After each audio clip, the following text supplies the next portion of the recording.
I think the funniest thing about when I review a Grimdark series is when I get a comment about, why didn't you tell me there was bad language? Well, I thought the part where I was telling you where they were killing babies would give you the idea that maybe there might be something like bad language in here.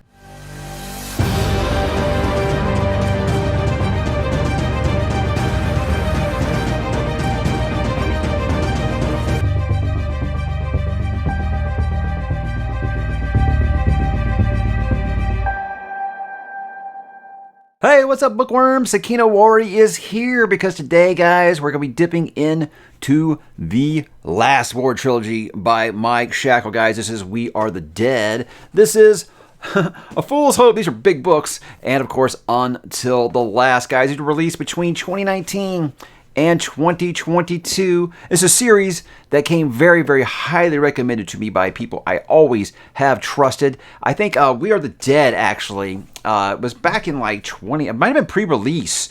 Petrick actually was telling me, Mike, I think you're going to really like this book. You got to check this out, because he got to read it before it came out. And it just kind of, I was like, okay, yeah, I'll add it to my stuff, because as you know, I do with all things that Petrick recommends. Okay, it automatically goes to my TBR. Just got to try to find out when I'm going to do that. And then Mike actually sent me the first book around 2020, and I was like, thank you so much. I'll get to it when I can. And guys, like I said, never say never. I did get to it finally this year, so I read the entire series between February, March, and April of this year, after some more urging by the brothers Gwyn over there, Ed and Will, who were very, very high in the series. I actually spoke with Mike Shackle, and I said, okay, I'm finally going to put it on the schedule, and I did, and I'm glad that I did. So look, this series has the unfortunate high bar being compared to Joe Abercrombie, which doesn't usually work out when I get that recommendation. But did it work out this time, guys? Well, we shall talk about it. Let's begin like usual, guys. How about what is this book about now? The war is over and the enemy won. Now it is time to fight back. For generations, the people of Jaya, a land where magic has long since faded from the world, have been protected from the northern eagle hordes by their warrior caste. But their enemy has not been idle. They have rediscovered magic and used it to launch an overwhelming surprise attack, and an invasion has begun. Within moments, the war is over. The resistance is quashed. Kings and city leaders are barricaded in their homes awaiting banishment and execution. Warriors are massacred, and a helpless people submit to the brutality of Eagle rule. Jaya's heroes have failed it. They are all gone, and yet there is still hope. Soon the fate of the kingdom will fall into the hands of a schoolboy terrorist, a crippled Shulka warrior, a single mother desperate enough to do anything she can to protect her child, and a disgraced daughter of the Shulka's greatest leader, who now lies dead by the Eagle hands. Guys, this takes us into The Last War by Mike Shackle. Very excited to talk about this. Got the tea because the voice is a little screwy, as you can tell. Gotta love this time of year, guys. But, guys, like usual, what makes this book, or this series rather, good or bad? Well, guys, I think with Mike Shackle's The Last War, the thing that I like the most about this is he writes such brilliantly damaged characters. Now, this is a fine line when it comes to Grimdark, because I'll have everybody to recommend a Grimdark series to me, and they'll be like, oh yeah, you gotta love this, so Grimdark, you're gonna love it. It's like the First Law. And then I'll start reading, I'll be like, yeah, except I don't give a shit about any of the characters. What Mike is able to do is make you care about these damaged characters in a way you wouldn't expect. Kind of that way, like a First Law, where you're like, I should not be reading with these characters at all, but I am, you know? So he's very, very good at that. And I think you look at what he does with the growth of these characters. None of these characters are the same at the end of book 3 the way they are at the beginning of book 1. It's quite an amazing journey with this main core cast of characters. Now look, the POV characters do kind of rotate in and out. There's the main ones that stay. There are mainstays through all 3 books. And there are some new ones that come in, some other ones who will, let's just say, exit stage left. And it keeps it balanced in that way. But with your main core group of characters, like I said, I feel like none of them are the same by the time you get through this. Obviously, going through war, going through occupation is going to change some people. But there's much, much more to that. He actually does the work on making you really care about some of these characters. And I got to think, Tinstra, that's my favorite in this story, because I think that her growth from book 1 to book 3 is just amazing. It's one of the best journeys that I've seen, from being like a big old coward to just like a ruthless badass. I mean, it's just an amazing, amazing journey for this character. And it's never like one of those, hey, she picked up a lightsaber and all of a sudden she's ruling the galaxy. It's never like that. It really isn't. He really does earn it with Tinstra. It's a slow burn, and it's done so, so well. I love it so much. And then you got someone like Dren, who I say is kind of like if I'm going to stick with my First Law comparison here, he's kind of like your Dizaldan Luther or your Jaime Lannister, in that you're sitting there like, there's no way you can make me like this character, Mike. Yet he does it. He does it. He does it quite well. He does that with all the characters in this. All of them have a very, very impressive arc. They all have reasons for you to get behind them, to cheer for them, to give a damn about them, before Mike does those awful, awful, terrible things to them. And awful, terrible things he will continue to do. And I think that this is, the first author since Joe Abercrombie to get this right. And what I'm talking about is that he is writing detestable characters. They do very, very bad things. In fact, in a traditional fantasy series, this is what the villains would be doing, maybe. But you still find yourself rooting for them. Like, there's no redeeming qualities of this character. I am not rooting for them, except I am. And I think that's just brilliantly done. So I don't want to say no redeeming qualities. That might be a little bit of an exaggeration there. But I'm just saying that there are characters that do some very, very disturbing things. And some stuff that will make you be like, holy hell, how did he get that by his editors? But you do find yourself rooting for them and in their corner firmly the whole time. And that's been kind of the big miss for me when people recommend something to me. Be like, hey, Mike, this is just like First Law. I think you'll like it. And I go into it and be like, except I'm not rooting for the characters. It's just nihilism. I'm not rooting for the characters. And that comes to that fine, eternal question of what is Grimdark or not. And I think that'll come up more than once. But again, I feel like this is the best it has been done since First Law or Red Rising by Pierce Brown, in that he's just writing these just morally gray characters, and you are firmly entrenched in their camp, being like, I want to see them succeed. Guys, this series is just Grimdark perfection. Now, for me, what is Grimdark? Cruel, hopeless world. Characters might not have any redeeming values, but yet you find yourself rooting for them. What I think he's able to do is he's got the brutality and stuff that Grimdark obviously dictates. I know a lot of people think Grimdark just means guts and blood and violence, and it's not. I mean, that stuff's there, obviously, but I don't think that's exactly what it is. He has that same kind of wicked humor with his witty dialogue like Joe does. And again, that's a hard thing to land, because this world is not fun. It is a horrible, horrible place. There is nothing but bad things happening to everyone every other page, and those same people are doing horrible things to other people. But yet he will find a way to make you chuckle a little bit. Just kind of that wicked humor, It's really cool. It's really, really cool. And I think it really lands well through the dialogue. Yes, there's bad language, guys. I don't know why I got to keep bringing this up, but it's come up a lot lately. I have to bring up that the books are very cussy, I think you would say, at least on par with a First Law. Maybe not quite as creative, or maybe not quite as elaborate as like a Jay Kristoff, but I say it's on par with like a First Law when it comes to bad language. Yes, he says fuck a lot. It's going to happen, guys. He's going to say these things. Again, you're dealing with a occupation and just an all-out life or death war. Hey, you know what? Between cutting off limbs, we might use an expletive here and there. So I got to say, we got to talk about those things here, because I know it has been something, like I said, that I've been accused of not warning people about. Apparently, they were listening to audiobooks in the car with their children, and there was bad language. And I'm like, yeah, I told you it was an adult fantasy book. With this Grimdark, guys, obviously you're going to have more of those things. But again, guys, I'm derailing here. This series captures Grimdark to a T. I would put it right up there with First Law and Red Rising, two of my favorite Grimdark series of all time. Probably my two favorite Grimdark series of all time.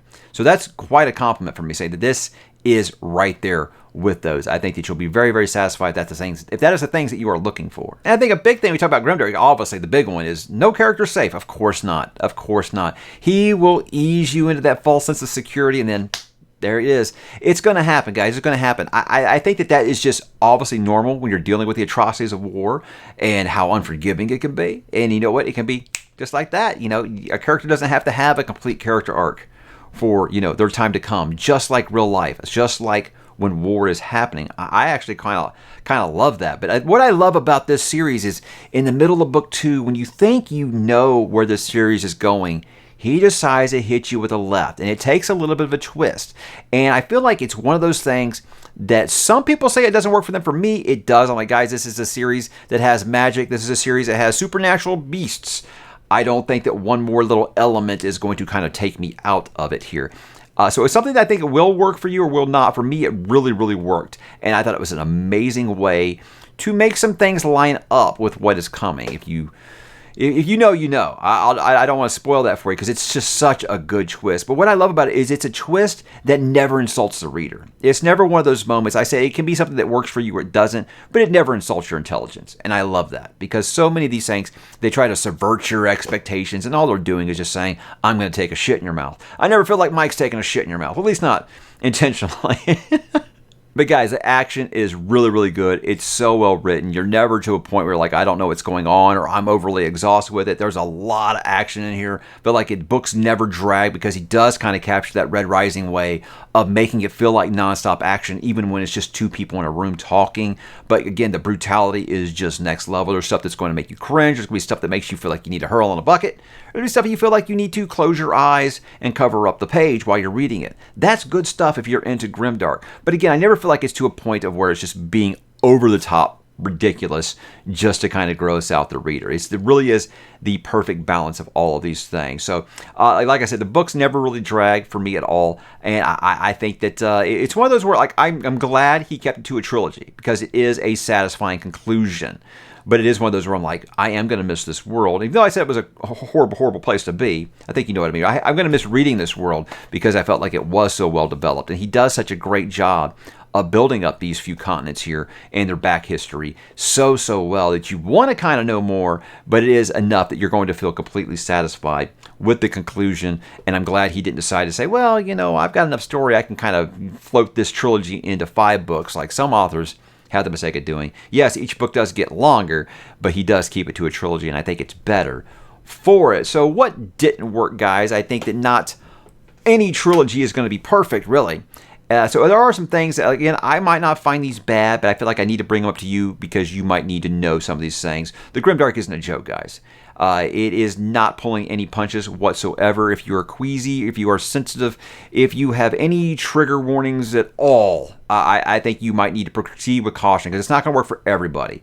I think it is up there with First Law, but I think it might have some things that are actually more gruesome than First Law, because you think about some of the violent acts between men. Well, you know what? Women and children are treated with the exact same ferocity, and that might be some things that are going to upset some people. I'm going to tell you, this series is going to make you feel uncomfortable more than once. I love these things. I know this when I'm going into Grimdark. I'm fine with it. But if you are you have heightened sensitivity to that, I think maybe that might not be for you. So I just want to make sure that you know that, again, bad language I already talked about. Each book does get longer. You can see here, the first one isn't really what I call short, but yes, they do get longer as the series goes along. And I think, again, that is just, your series starts to grow. When you're trying to keep this to a trilogy, these things are going to kind of happen. And to me, look, the third book does feel a little bit bloated. I say that the books never really drag, but I do look at book 3 and say, hey, you know what? Maybe some of these things could have been, kind of sped up just a little bit. But again, it's never to a point where I feel like, oh, God, I wish he would just get on with it. I never really feel like that. But one of the main characters does kind of get the shaft in book 3, if I'm really getting nitpicky with it here. What I said is that there's new characters that rotate in, there's old ones that go out, there's some who exit the story, obviously. For me, there was one character in particular that had a really, really great role in book 1, got even better in book 2, and then in book 3, this character just kind of was in the background, almost seemed like he forgot to write about this character, and then kind of tried to shoehorn this character in. Somehow, it didn't really fit. Felt like you could have took the character out of the story and the same story would have been able to be told. And that kind of bothered me, especially because he brought in new characters and gave them focus on those new characters, and I didn't like that very much. So while I do appreciate all the characters he wrote, didn't dislike any POVs the entire time I did this. I didn't like that some characters did kind of rotate out of the POV, and it wasn't because they died. It's just he just decided to move on to other characters. And I like him growing the world, giving us different viewpoints and things like that. I just wish this one particular character didn't get shafted just to get this kind of shocking epilogue with them. So you'll see when you get there. But that did kind of bother me just a bit. And I do wish that the big bad had been a little more prevalent the entire trilogy, because the big bad is always kind of a looming thing in the background, and then is finally in book 3, but still seems like that character's only there for 5 minutes, and that was kind of disappointing to me. I think the less is more when it comes to a villain. Like, I mean, you go back and you look at like the Star Wars trilogy, and like how much is Darth Vader actually in that series, So I think it could be done well, but I kind of wanted more of this character. And then when I finally got it, it was over right when it started. You know, I felt like it could have been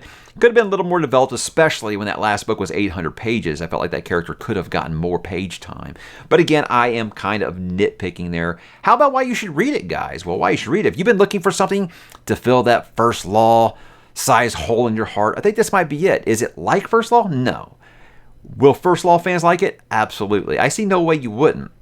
Unless you're just going in and being like, hey, these characters aren't like Logan or Giselle or Glock. No, there's no characters that feel like First Law characters, but they feel like they could be characters in that world probably, or this world could exist on the same planet as what happens in the First Law. So I think you'll like that if you are a First Law fan, if you're a fan of Joe Abercrombie, if you're a fan of Mark Lawrence, if you're a fan of Pierce Brown, maybe the sequel books of Red Rising. It's kind of closer to that than it is the original trilogy. But guys, this is just a master class when it comes to what is Grimdark, that eternal question. He nails that formula that so few seem to be able to get just right, at least for my standards when it comes to Grimdark. Because I know everybody kind of has their own definition, but for me, he hit it to a T, and I thought he just hit a home run with it. If you like a little twist in your fantasy that, like I said, doesn't insult the reader, you're going to love this quite a bit. And if you like some really damaged characters that all have rewarding and well-done character arcs, you're going to dig it, man. I say pick it up immediately. As for my final thoughts, I did a video recently saying about my favorite trilogies of all time, and I had this as an honorable mention just because I say legacy takes time.